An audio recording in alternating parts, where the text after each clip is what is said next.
prestigiosos invitados. Antonio, buenas noches para ti. ¿Cómo te va, Aldo? ¿Todo Muy bien? bien, por suerte. Bien. Antes de empezar el debate, vamos con Gabriela Santini para que nos contextualice un poco el escenario en el que nos encontramos a partir de los anuncios del gobierno. Gaby, buenas noches. Buenas noches, Aldo. Buenas noches para todos. Vamos a revisar las medidas fiscales que presentó este gobierno. Son para ahorrar aproximadamente un punto del PBI, son 500 millones de dólares. Vamos a ver si vemos la primera placa que dice medidas fiscales. Bueno, esto es lo que vamos a discutir. En la primera placa vamos a recordar, como ustedes saben, que el gobierno optó por aumentar algunas franjas de los impuestos al trabajo y a las jubilaciones. Van a pagar más impuestos los trabajadores que ganan a partir de 33.401 pesos, los jubilados que perciban más de 50.101 pesos. A eso se le suman algunos cambios que se les hicieron a las rentas empresariales y de capital que vamos a hablar más adelante. Con eso el Estado va a recaudar 350 millones de dólares. Vamos a la siguiente placa donde vamos a tener las franjas en las cuales se aumentó el IRPF. Hay dos franjas anteriores que no las ponemos porque no cambian. Aquí tienen las dos primeras, aumenta un 3% el IRPF, las últimas tres un 4%. Recordemos en la placa siguiente los aumentos que tuvo o que va a tener, estos a partir del 1 de enero, el IAS, que es el impuesto a las jubilaciones. Van a pagar un 23%, pagaban un 20%, quienes ganan a partir de 50.101 pesos y los que están a partir de 167.001 pesos van a llegar a pagar un 29%. El gobierno ha dicho que el 70% de los trabajadores de menores ingresos no se va a ver afectado por estas subas, pero sí los va a afectar lo que tiene que ver con las deducciones. Vamos a ver en la siguiente placa este tema de las deducciones. ¿Qué son las deducciones? Bueno, las deducciones son algunos aportes que uno hace en el salario, como por ejemplo lo que se paga por aportes jubilatorios, el FONASA, la caja profesional en caso de que la pague o el Fondo de Solidaridad, de los cuales un monto se puede descontar de lo que uno paga de IRPF. Todo eso, digamos, todos esos gastos que uno tiene se suman, digamos, y se establecen franjas de deducciones de acuerdo al monto que uno tiene de esas cosas que puede deducir. Hasta ahora esa deducción empezaba a ser en un 10%. Uno podía descontar como mínimo el 10% y de allí ese porcentaje iba subiendo si el monto iba subiendo. Actualmente la ley va a establecer que a partir del 1 de enero va a ser una tasa fija de 8% y solamente 8%. ¿Qué significa esto? Que aún la franja que no tiene aumento de IRPF, que es la del 10%, que se va a mantener en 10%, va a tener algunos cambios por estas deducciones. ¿Por qué? Porque en enero va a pasar a pagar, si una persona ganaba 30.000 pesos, por ende no tiene aumento de IRPF, va a pasar a pagar 191 pesos. Esos son 118 pesos más de lo que paga ahora, pero no es por aumento de IRPF, sino porque va a poder deducir menor porcentaje de esos gastos que veníamos hablando. Vamos a hablar entonces de la siguiente placa que tenemos a continuación, que esta es otra de las medidas que tomó el gobierno, que tiene que ver con la rebaja del IVA de 2 puntos. Esto es para compras con medios electrónicos. Si ustedes recuerdan, la tarjeta de débito, el descuento en la tarjeta de débito actualmente es de 3 puntos, va a pasar a 2 a partir de agosto y en enero se le van a sumar estos 2 puntos, por lo cual a partir de enero va a ser 4%. En el caso de la tarjeta de crédito, si usted compra con tarjeta de crédito, tiene un descuento de 1 punto de IVA actualmente, ese punto va a caer en agosto y se le van a sumar 2 puntos más a partir de enero. O sea que a partir de enero este es el panorama para las compras con medios electrónicos. Vamos a ver la siguiente placa en la cual vamos a hablar del gasto público, porque una cosa que uno puede hacer es, obviamente, aumentar los ingresos y otra cosa que se puede hacer para tener más dinero es recortar gastos. Bueno, este es el gasto del Estado, el presupuesto para el año 2017. Va a gastar el Estado unos 25 millones de pesos y así quedó, digamos, distribuido. Hay un 47% de ese gasto que el Estado dice que está comprometido. ¿Por qué? Bueno, porque corresponde al pago de jubilaciones, corresponde al pago de seguros de enfermedad o de seguros de desempleo. Entonces, ese 47% no se toca. Hay un 43% que el Estado decide mantener. Dice, bueno, aquí van, por ejemplo, los sueldos a los maestros, a los docentes de secundaria, también está por aquí el Sistema Nacional de Cuidados, entre otras cosas. Y hay un 10% que el Estado dice, lo voy a postergar, lo voy a gastar en el año 2018. Vamos a pensar un poquito cuáles son esos gastos que dice que va a postergar. Bueno, ese 10% se va a anotar el mayor monto en los organismos del artículo 220, también hay parte en la Administración Central, y después algunas subvenciones, como por ejemplo al Plan Ceibal o el Plan Iberapitá, que tampoco se van a dar en este año y se van a diferir para el año 2018. Vamos a ver el siguiente gráfico, que son otras medidas que toma el Estado con respecto al gasto público. Y esto tiene que ver con los funcionarios que trabajan en la Administración Central y las empresas públicas. El Estado decidió que cada 3 funcionarios que se vayan de la Administración Pública solo van a poder ingresar 2. Esto es una forma de, digamos, cortar el número o bajar el número de funcionarios. En la siguiente placa vemos otras medidas referidas al gasto público que tienen que ver con la reforma de la caja militar. La caja militar le cuesta al Estado unos 400 millones de dólares anuales. Esto es porque, bueno, obviamente hay más retirados militares que activos militares, entonces el Estado la subvenciona, quiere bajar esa subvención, quiere reformar esa caja. Después tenemos también por allí los gastos de distribución de ANCAP. Esto tiene que ver con los beneficios a las estaciones de servicio y los porcentajes que se llevan los distribuidores. Y bueno, después tenemos gastos de la Administración Central y de las empresas públicas, de los que estuvimos hablando hasta ahora. Con todas estas medidas, el Estado va a ahorrar 127 millones de dólares. Las otras medidas que tomó el Estado en estas medidas fiscales tienen que ver con las rentas de capital. No las vamos a repasar todas, pero sí recordar que cuando uno pone, por ejemplo, dinero en un plazo fijo, moneda nacional, unidades indexadas, o cuando tiene obligaciones y otros títulos de deuda, esos depósitos pagan ciertas tasas. Bueno, esas tasas van a subir de 3 a 7 en algunos casos, de 5 a 7 en otras. Y por último, lo otro que está haciendo el Estado es cambiar, digamos, lo que tiene que ver con el IRAE, que son las rentas que se pagan por las actividades económicas, los empresarios. Hasta ahora, por ejemplo, cada vez que los empresarios decidían sacar ganancias de la empresa, debían pagar, distribuir las utilidades, lo que se llaman, debían pagar un 7%. Si no lo hacen ahora, a los 3 años ese impuesto se debe pagar igual. Y bueno, y hay otras cosas como, por ejemplo, el límite a los cómputos de las pérdidas fiscales, que tiene que ver con la cantidad de pérdidas que uno podía, digamos, deducir de los impuestos de las ganancias del año siguiente, que van a estar limitadas. Básicamente eso es pero muy rápido repaso de las medidas. Ahora Aldo, los invito a que lo acompañen a Aldo a debatir sobre estos temas. Gaby, muchas gracias. Y bueno, caballeros, empezamos por usted, contadora Asti. ¿Cree que era necesario realizar estos ajustes fiscales o económicos en este momento? ¿Era inevitable? Sí. Tiempo, 3 minutos. Sí, claro. Luego de conocer de la medición que el Banco Central hace del nivel de actividad que tuvo el país, que fue notoriamente inferior al que previó el gobierno o previó el Poder Ejecutivo, al mismo nivel, y esto conviene repasarlo, que lo que habían previsto los organismos internacionales, el Fondo Monetario Internacional, el Banco Mundial, la CEPAL, y analistas locales, analistas privados locales, que incluso preveían un poco más de crecimiento para el año 2015, en junio del 2015, cuando se elaboró las bases del presupuesto. Era necesario para poder hacer sostenible un déficit fiscal que seguramente se iba a incrementar por el lado de los ingresos, porque al disminuir el nivel de actividad, obviamente disminuye los ingresos que percibe el Estado. En base a eso, no es por el lado del gasto que se aprobó en el presupuesto, sino por el lado de tener menores ingresos que los previstos, y reitero, en función de lo que era la realidad conocida hace un año atrás, es que se toma esa decisión de una serie de medidas que buscan a consolidar el resultado fiscal de manera de evitar tener los problemas que un desequilibrio importante en el rubro de déficit fiscal pudiera ocasionar, tanto en el nivel de actividad interno como visto desde el exterior. Uruguay apuesta a seguir siendo, a potenciar la fortaleza que tiene, por ejemplo, del grado inversor, de la posibilidad de recibir inversiones extranjeras, pero también de las propias inversiones privadas nacionales. Tenemos buenos datos en ese sentido. El primer trimestre del año 2016 superamos en un 15% en cantidad de proyectos y en un 20% del monto de proyectos presentados ante la Ley de Promoción de Inversiones con respecto al igual periodo del año 2015, o sea que pese a todos los problemas seguimos creciendo.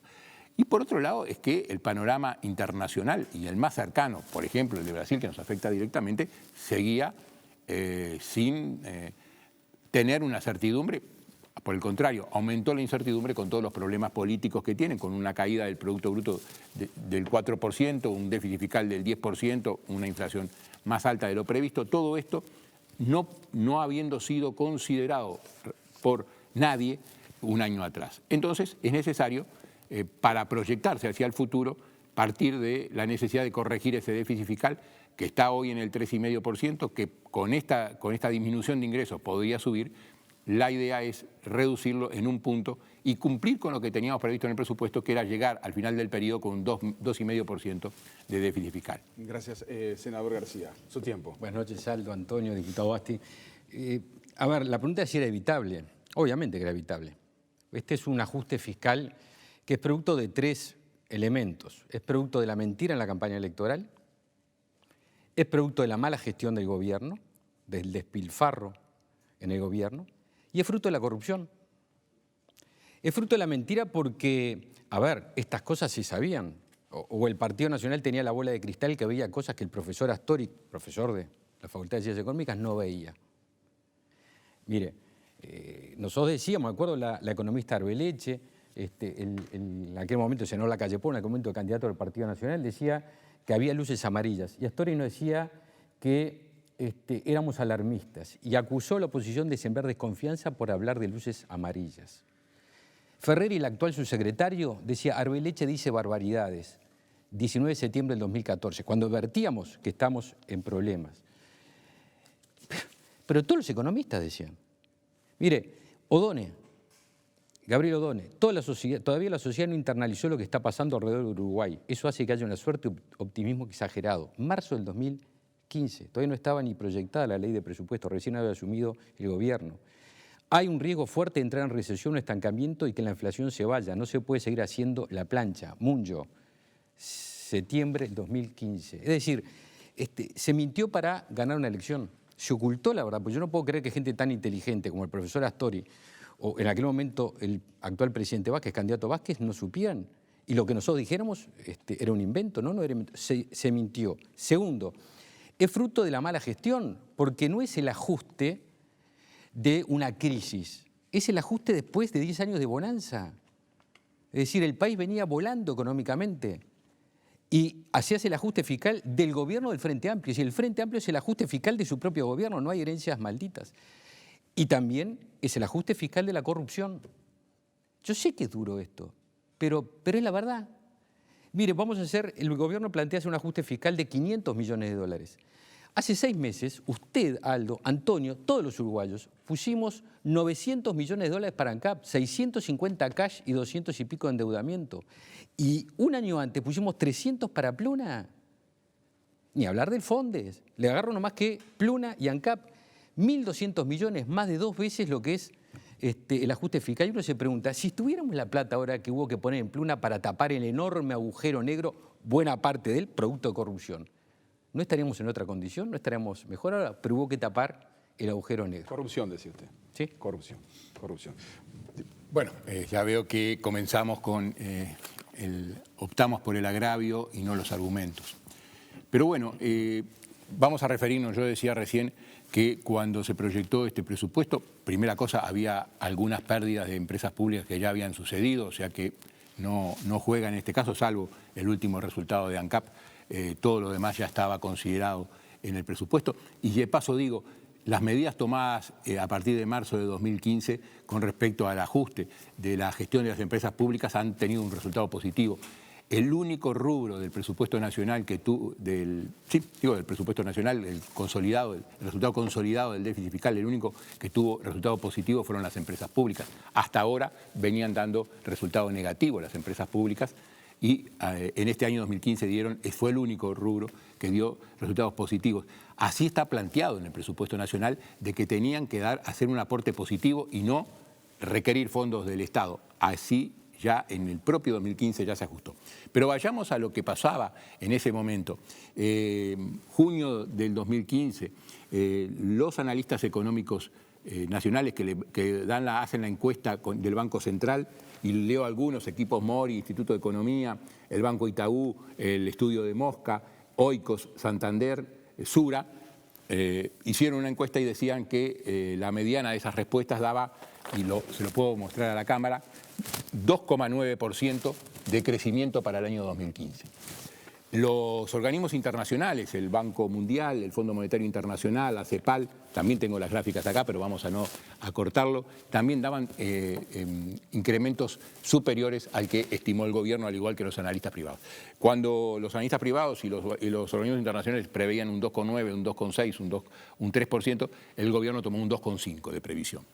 ¿Qué pasó en eso? Esto hablando del presupuesto. Si vamos al tema de las elecciones, un año antes, ¿quién podía prever si en octubre del 2014 Dilma Rousseff era el mismo día en que el Frente Amplio festejaba haber obtenido la mayoría parlamentaria? Dilma Rousseff era reelecta con más del 50 y pico % de los votos en Brasil. ¿Quién podía imaginar un año después lo que le sucedía al gobierno brasileño y por supuesto a la situación económica? Y lo podemos repetir, ¿qué pasaba si podíamos imaginarnos en 2016 lo que pasaba en aquel momento? O sea, que ni mentimos ni hubo problemas de corrupción que estén justificando este tema. Los problemas de mala gestión o de mala coordinación de empresas públicas, sí, nosotros los reconocimos y por eso en el presupuesto nacional preveímos una serie de medidas de compromiso de gestión que superaran esa posibilidad y que las empresas públicas empezaran a aportar en lugar de ser un costo para el Estado. Tiempo. Aldo, ¿cómo no van a dar positivo a las empresas públicas si pegaron un enorme tarifazo en el mes de enero? La primera pata del ajuste fiscal, cuya tercera pata es ahora, porque una de las patas fue la reducción de la inversión pública, la otra fue las tarifas de enero. Ustedes dos, todos, pagamos un aumento tarifario de enero absolutamente injustificado. ¿Por qué? Porque había que tapar el agujero negro, hacer caja y empezar a meter plata para tapar el déficit fiscal que había. Por eso dieron positivo, porque usted pagó más en OCE, en UTE, en ANCAP, en todos lados pagó más. Injustificado absolutamente, injustificado, no por el servicio que preveían. Pagamos más en OCE, tenemos problemas con la potabilidad del agua, pues la pregunta es, ¿pagamos por mejores servicios? No. Pagamos porque hay un enorme agujero negro que tapar. No se puede decir que empezaron a dar positivos. Diputado, y lo otro, perdón, una cosa, Antonio, una cosa. Sí. Yo creo que lo que más revela es que no se diga la verdad, que se le tome el pelo a la gente. Que consolidación fiscal, que proyección de la reforma tributaria. Es decir, vamos a ir las cosas por su nombre. Hubo un compromiso electoral, se dijo hasta en arameo antiguo que no se iban a aumentar los impuestos, pero no que lo dijeron en la campaña electoral. Lo podría leer. El 13 de mayo del año pasado, el senador Lacalle Pou convocó a la Comisión General al ministro Astori para pasar rayas y ver cómo encontramos la economía. Y se le hizo una pregunta, la número 5 de todas, y se le dijo, dime una cosa, ministro, ¿usted prevé aumentar los impuestos? Y dijo, de ninguna manera, no aumentar la carga tributaria. ¿Por qué no asumen el problema? Porque yo creo que lo que revela es que salga el presidente de la República y diga, no, miren, uruguayos y uruguayas, como dice el presidente, no estamos aumentando los impuestos, no hay impuestos nuevos. No sea malo. Hable con la gente, y recorra, hable con la gente. ¿Sabe la molestia que hay en todos lados? ¿Qué descubrimos nosotros? Nadie sabe, a ver, lo que pasa en Maldonado hace un año y medio, con el parate de la construcción, ¿no lo vieron? Lo que pasa en la frontera, en Rivera, que está parado todo, ¿no lo vieron? Es decir, nosotros veíamos cosas que el Dream Team económico no veía. Es muy grave, es una falta ética, no se puede mentir para ganar una elección. No se puede despilfarrar como se despilfarró. A ver, el equipo económico que lo integra parlamentariamente, el diputado Astori, dijo, y sí, Mujica en las empresas públicas dijo, dele la matraca. Y dele la matraca, lo estamos pagando ahora. El principal responsable de esto es, primero, la mala gestión de Mujica, pero después la omisión que tuvo el equipo económico y Astori, porque sabían esto. ¿Cómo lo van a saber? Mire lo que decía Astori en el 2013. Está en su tiempo, déficit senador, fiscal está muy por encima de lo que el Uruguay debería tener. 2013, lo que pasa es que no se animó a hacer lo que había que hacer. ¿Qué responde? Diputado, una de las cosas que está planteando el senador es, bueno, la herencia maldita del gobierno de Mujica. Y de hecho, se recibió el gobierno con un 3,6% de déficit fiscal.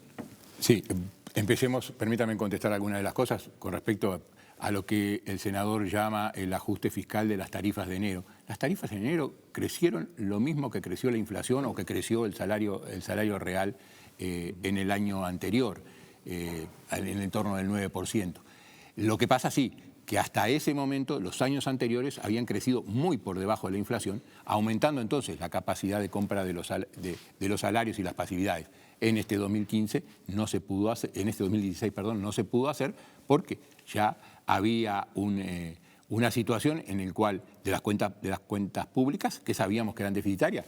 El senador acaba de decir que el senador Astori había dicho que no es aceptable en el largo plazo, o en el mediano o largo plazo, un déficit fiscal de ese orden.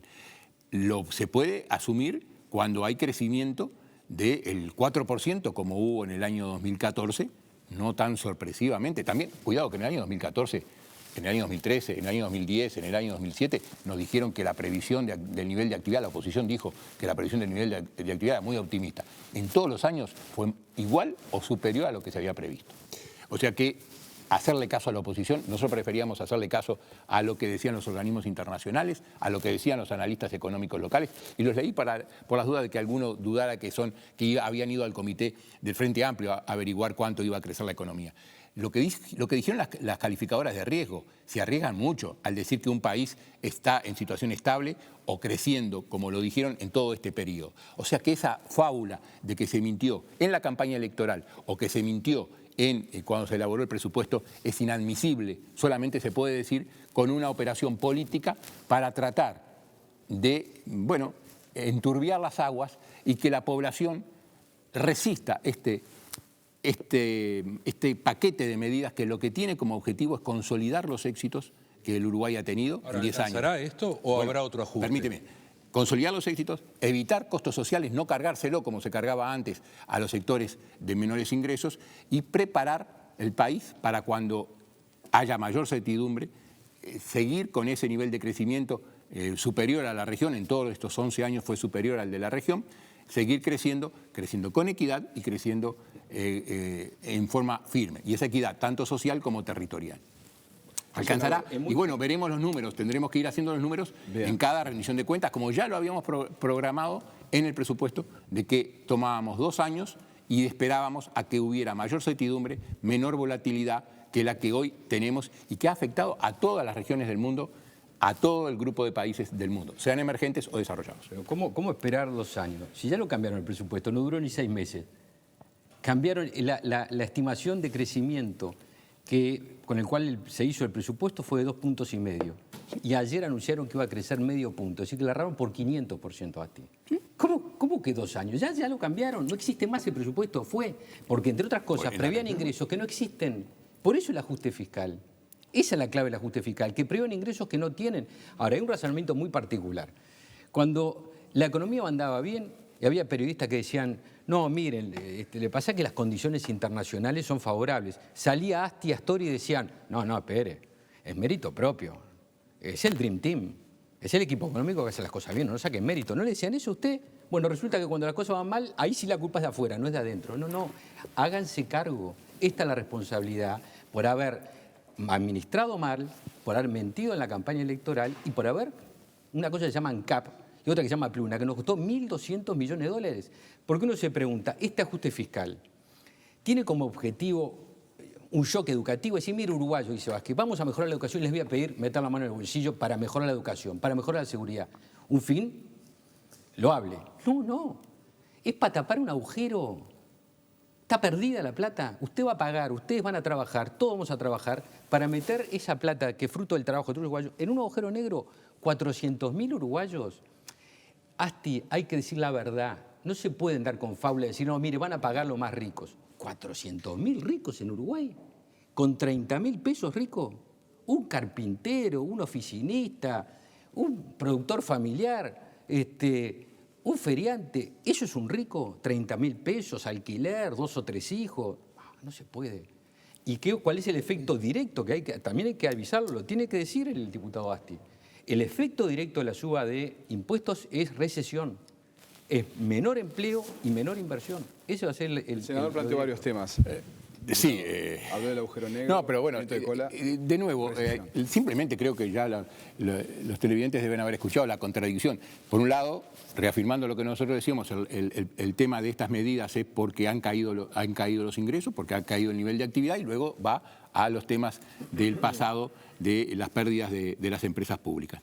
El tema de la situación fiscal del Uruguay estaba previsto en el presupuesto nacional con un nivel de ingresos que, como hemos dicho, las calificadoras de riesgo, los organismos internacionales, y lo reiteramos porque él también reitera el tema del error, los analistas locales que conocen al país, todos se jugaban a que no iba a pasar lo que pasó. El agujero negro no corre, dice usted. Lo de Pluna, lo de ANCAP, no. Eso no está, lo que está influyendo en este momento es que no tenemos los ingresos que habíamos previstos. Por eso es la corrección que se hace en este momento. Es obvio, habíamos previsto crecer al 2,5, crecimos el 1% en el 2015, habíamos previsto crecer 2 puntos, vamos a crecer medio punto, 0,6, falta ingresos. Se dijo que esas previsiones que se ponían de crecimiento y eso, que eran muy optimistas, dada la situación.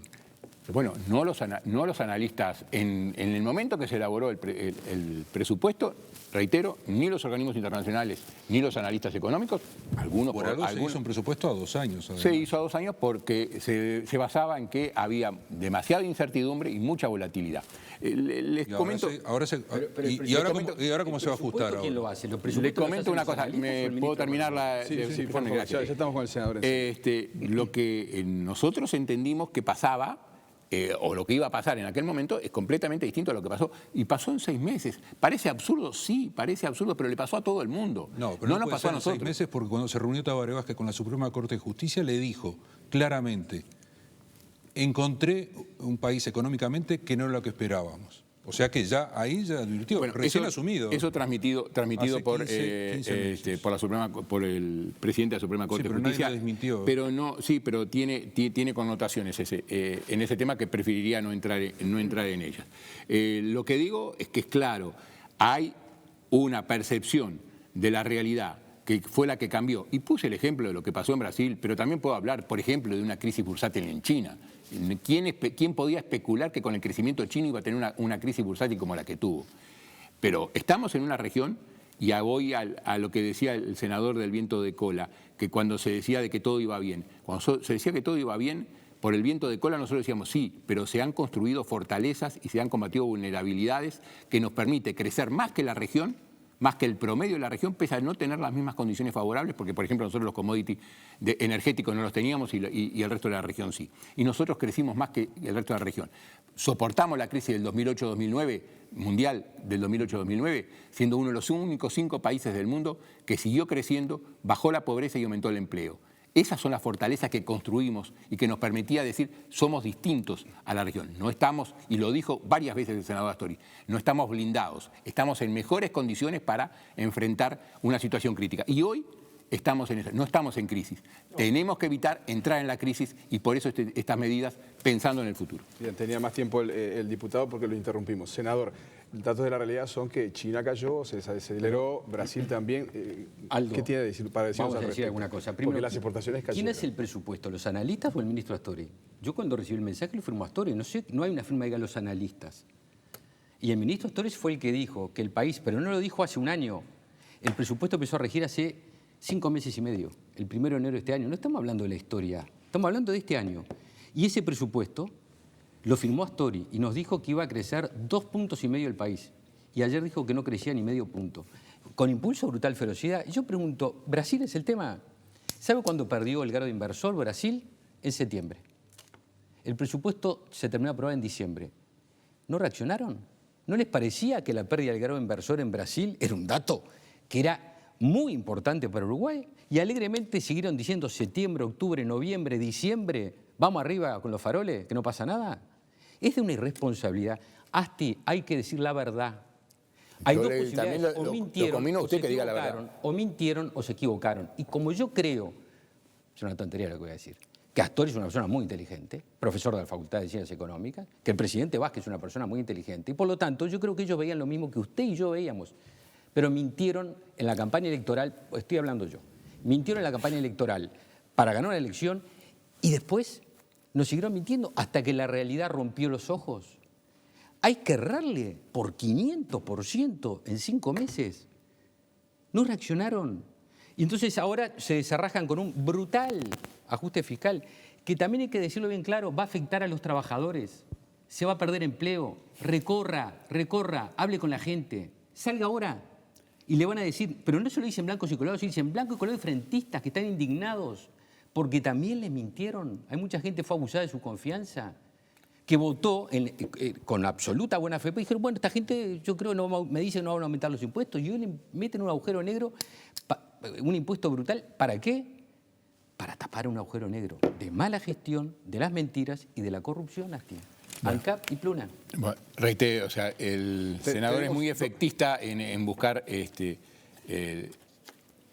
repitiendo temas que ya hemos analizado, lo que nos obliga a reiterar de nuevo lo que habíamos expresado con respecto a que los cambios que se dieron en el nivel de actividad fueron los que explican y sí, lo reconocimos cuando fueron medidos y cuando tuvimos las perspectivas, no solamente del país, sino de la región. Obviamente no podemos confiar, como dijimos, vamos a esperar 2 años porque quizás se despejen todas las incertidumbres, cambie la volatilidad financiera que se ha dado.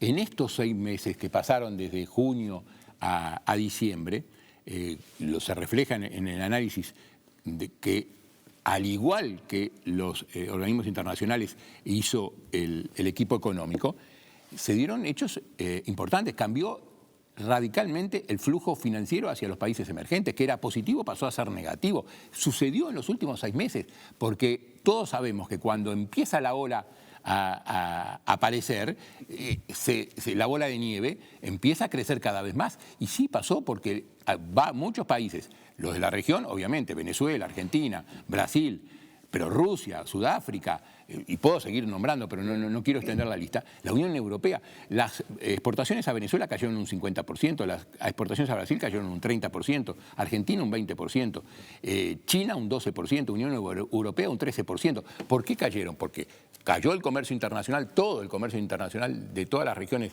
del mundo, por eso tenemos que insistir en el tema de inserción internacional, y a su vez bajaron los precios de los commodities, y eso va en función de cómo le va al dólar, a la economía norteamericana y al dólar. Bien. Es casi una moneda de las dos caras de una moneda. Si el dólar sube, bajan los commodities y viceversa. Lo hemos comprobado en los últimos Les voy a pedir después una reflexión final, pero ahora, senador, ya el ajuste ya está. ¿Y ahora? Claro, pero también recordemos, porque vuelvo a reiterar, ya le dije lo de Brasil, pero aparte, ¿qué tiene que ver el contexto internacional con que los gobiernos del Frente Amplio hubieran entrado 60.000 funcionarios públicos? ¿Qué tiene que ver? 20.000 que se fueron, y por lo tanto se repusieron, más 40.000 más. Entonces dice, saquemos, ¿no? Enfermeras, enfermeros, policías. Ahí están. Sí, y que tenemos mejor educación y mejor seguridad, también me va a decir, por favor, a ti, haga silencio, porque si no, no puede usted me interrumpe cuando quiere y yo lo interrumpo cuando me parece. De que ahí están, no. La gente se pregunta, ¿dónde están? Eso es lo que se pregunta la gente. Entonces tiene 60.000 funcionarios públicos más, ¿de eso también tiene culpa China? Pero Aldo, hay que asumir, yo creo que todos tenemos que hacernos cargo, porque todos estuvimos en el gobierno y todos nos equivocamos. Y es buena cosa, es buena cosa. Bueno, claro que sí, la gente es una cosa, yo le voy a decir con la mayor humildad, la gente nos castigó. Es así, la democracia tiene esas cosas como corresponde. No. Todavía no. Bueno, yo le recomendaría tener menos soberbia. No se contagie. Usted tiene soberbia. No se contagie, Astori. No se contagie, Astori. Porque usted tiene soberbia a acusar a todo el mundo. Todos tenemos que reconocer de que en el ejercicio del gobierno se hacen cosas buenas o malas. Lo que me parece que hay que tener es la humildad republicana de que cuando se hacen las cosas mal se reconocen. Y no se puede salir a decir, no, mire, no hay un ajuste fiscal, es una consolidación fiscal. No, es terrible masazo en el bolsillo de los trabajadores, que van a ver cómo su sueldo, no los de 30.000, los de menos de 30.000, porque también bajaron las deducciones. Quiere decir que la gente gana menos de 30.000 pesos en el bolsillo, flores de ricos, ¿no? De eso que tiran manteca al techo, también van a sufrir esto. Entonces, me parece que hay que asumir, es mucho más sincero, mucho más respetuoso. Si sabe una cosa, metimos la pata hasta el cuadril. Tenemos un minuto final. Diputado, por favor, un minuto de cierre. En primer lugar, porque se mencionó el tema de los funcionarios públicos. Primera, entre estas cosas, las medidas que no tienen que ver con el tema tributario son en reducción de gastos. Está el tema de funcionarios públicos, de reducir el ingreso de funcionarios públicos y de reducir el rubro cero de la Administración Central en 5%. El rubro cero son remuneraciones. Pero por lo que ya pasó, sí aumentaron los funcionarios públicos. Pero veamos, y el senador lo sabe bien porque en todo presupuesto se viene la planilla de cómo variaron los funcionarios públicos, hay 3 rubros principales en donde ingresaron. Uno de la Administración Central, Ministerio del Interior, Policía. Allí que fue lo que requería la población, eso que muchas veces hace hincapié el senador García. Allí entraron más funcionarios públicos en educación y más funcionarios públicos en salud. Allí están el gran número de funcionarios públicos. Y eso fue lo que votó la gente. Quería más educación, quería más salud y quería más seguridad. Y eso podemos mejorar, y acá se insiste en la mejora de calidad del gasto, pero era focalizado en las áreas que la gente quería más preocupación. Y un tema que lamentablemente no nos dio, pero seguramente el senador podría tener opinión, la reducción también de gastos previstos que se presentó Gabriela con respecto a Caja Militar, los 400 millones de dólares que nos cuesta Caja Militar. Diputado, muchas gracias por Gracias a ustedes. Un minuto más para usted. Lástima tener otro programa para hablar de eso, ¿no? Pues buena cosa que le pidan a los soldados que salgan a darle de comer, a jugarse la vida cuando hay un tornado como pasó en Dolores, cuando hay una inundación y ganan 12.000 pesos, y todavía hace la gran propuesta progresista meterle la mano en la jubilación. Pero dejamos para otro programa. No es para ellos. Sería para otro programa. Es para Pero digo, el gran tema acá es, como le decía, asumir las causas, la mentira, la corrupción que existió y la mala gestión. Y no recurrir al bolsillo del trabajador. Hay otro camino, que es la de recortar el gasto público absolutamente superfluo. Le digo un dato más. Investigando ANCAP, 10 millones de dólares en publicidad en un año. Mire si habla plata. Decenas de miles de horas, decenas de miles de horas extras, decenas de miles. Es decir, hay otro camino, que decir, vamos a no pegarle al trabajador y vamos a buscar qué es lo que en el Estado estamos gastando y no es necesario gastar para evitar meterle la mano en el bolsillo al trabajador. Al trabajador más humilde, no a los ricos, porque eso es una falacia. Caballeros, muchas gracias a los dos. El tema sigue porque ahora viene la discusión parlamentaria, queda mucho camino por delante. Tendremos oportunidad de discutir en el Parlamento. Gracias por haber estado hoy en Código País. Gracias a ustedes. Ha sido un placer. Amigas, amigos, no se muevan de la tele porque en instantes nada más.